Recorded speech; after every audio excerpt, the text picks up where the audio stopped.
Bonjour à tous, aujourd'hui on se retrouve pour une nouvelle vidéo. Donc alors aujourd'hui dans cette vidéo là je vais vous présenter ce luminaire, voilà donc une Eclatec 1322, voilà donc une vieille cloche Eclatec datant de 1966, voilà.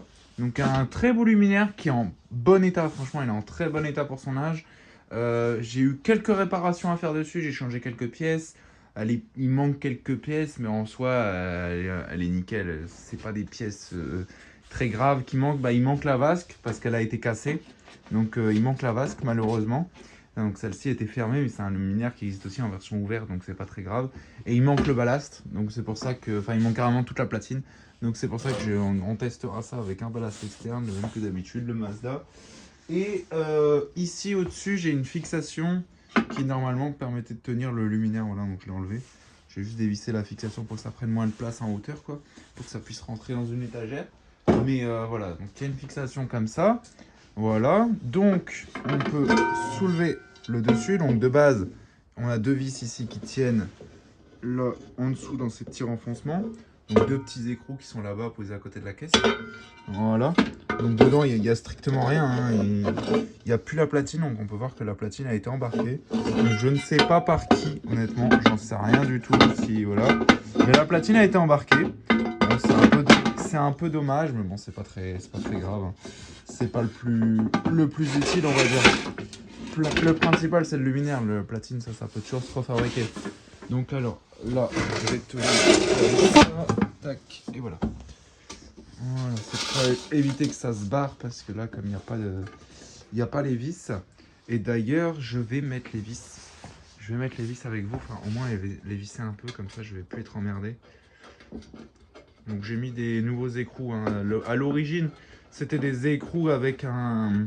Au bout là, ça faisait une boule pour cacher un peu le filetage. Donc c'est plutôt bien parce que déjà, ça permet d'éviter que le filetage rouille. Et en plus, avec la clé, on arrive plus facilement à les choper, ces écrous-là, parce qu'ils sont plus gros. Bon, ça fera le taf, ça évitera que ça s'ouvre. Voilà, donc voilà l'intérieur. Donc le réflecteur, donc avec la lampe sur le côté, comme ça, mais c'est d'origine, hein. Donc elle est bien centrée et tout, donc le réflecteur. Donc là, on peut voir les anciennes attaches de vasque, qui sont en laiton. Voilà, donc toutes ces anciennes attaches, qui sont complètement pourries, mais bon, de toute façon, il n'y a plus de vasque. Moi, je vais quand même les laisser quand je restaurerai le luminaire, ça fera tous les petits points brillants, ça fera sympa. Non, par contre là j'en vois une qui est complètement... Ah non, c'était de la terre, ok. Bon, ça va. Donc voilà le luminaire à l'intérieur. Donc la douille n'est pas d'origine, c'était une douille la même, donc en E27, mais avec qui se finissait ici en carré. C'était pas arrondi au bout, mais elle était cassée, donc voilà, donc je pouvais pas la garder, donc du coup j'ai mis une douille holophane en fait. Voilà, donc une belle petite douille holophane qui est en très bon état, donc qui n'a pas été restaurée et pourtant elle est en super état cette douille. Voilà, donc dedans ici on a deux gros genres d'écrous. Vous allez me dire mais ça sert à quoi? Et ici c'est pareil, il y a une genre de charnière, c'est bizarre, ça sert à quoi? Alors en fait il faut savoir que ce luminaire, quand il a une vasque, la vasque n'est pas ouvrable, c'est un peu un système cell-safe précurseur sur son âge, donc de l'époque. Donc c'est ouvrable, oui, parce que on peut dévisser ces trucs-là, et encore là, ils sont complètement grippés, mais on peut dévisser ces trucs-là et ouvrir le luminaire. Mais le truc, c'est qu'il y en a déjà plein, après il faut tout remettre et tout. Vous imaginez ça pour changer une lampe? Ce serait pas possible. Donc du coup, Eclatec, ils ont imaginé un système qui est très ingénieux, franchement, pour son âge, pour l'époque. Tac, donc j'essaye de faire assez doucement. Voilà. Donc là, ça tient avec une seule vis. Non. Voilà. Donc le système, c'est ça. Donc on a des vis à enlever à la main ou alors avec un tournevis. Donc vis en laiton, hein, bien sûr, toujours. Donc très bonne vis. Voilà, donc on va enlever ces deux vis. Et vous allez voir qu'il y a un système de charnière qui va s'activer pour justement pouvoir changer la lampe sans ouvrir la vasque. Donc vraiment un système cell-safe de l'époque. Donc très ingénieux. Donc d'ailleurs ça marche toujours, même 60 ans après. Donc elle date de 66, hein, je ne sais pas si je l'ai dit. Donc là c'est encore un peu vissé. Voilà. Non plus, toujours pas. Voilà. Donc voilà ce que ça donne. Donc quand on ouvre, comme ça, on a accès directement à la lampe qui de base est dans la vasque. Donc on peut dévisser ici pour accéder à la lampe. Voilà, donc on peut régler la douille et tout. Donc le système de charnière était mort, donc du coup j'ai mis une vis une longue vis traversante avec un écrou. Bon écoutez, ça marche très bien, hein, ça fait charnière. Donc voici les vis. Donc ici en haut dessus on a le réflecteur. Donc le réflecteur pour éclairer en dessous. Donc ça c'est la partie du réflecteur qui va éclairer en dessous. Et toute cette partie là c'est pour éclairer sur les côtés. Voilà. Donc là après on avait juste à refermer. Donc ici au dessus on peut voir écrit Eclatec Nancy. Je sais pas si je l'avais montré. Donc le fameux filetage pour tenir le luminaire sur son mât. Donc ces vis là elles sont un peu capricieuses des fois. Bon là ça va. Parce que les filetages en fait à force d'avoir été vissés, dévissés, ils sont un peu fatigués, mais bon là ça va, ça a bien pris. Des fois il faut appuyer fort pour qu'elles prennent le filetage. Mais là c'est bon. Et après il est important, c'est que ces vis là, il faut bien les serrer.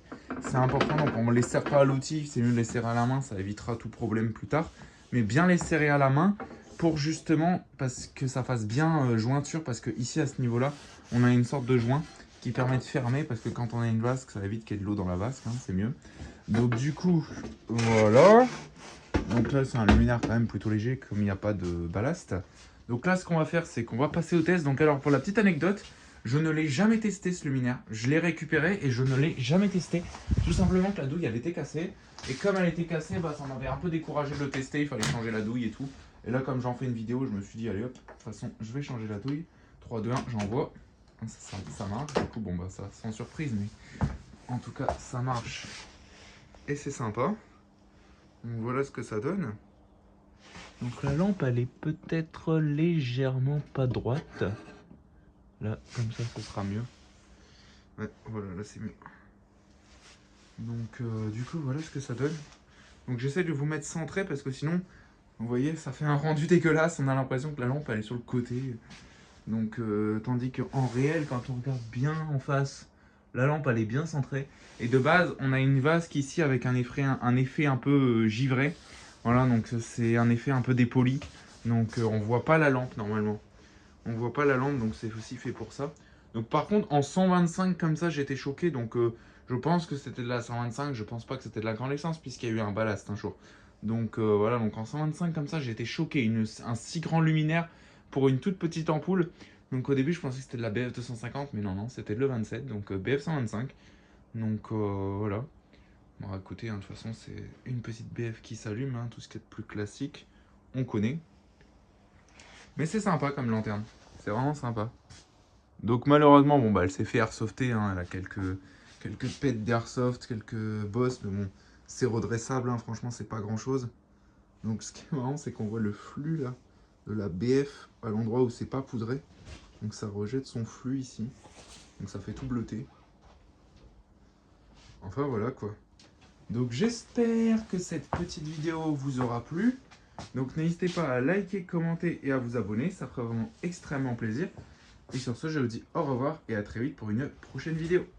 Allez, salut!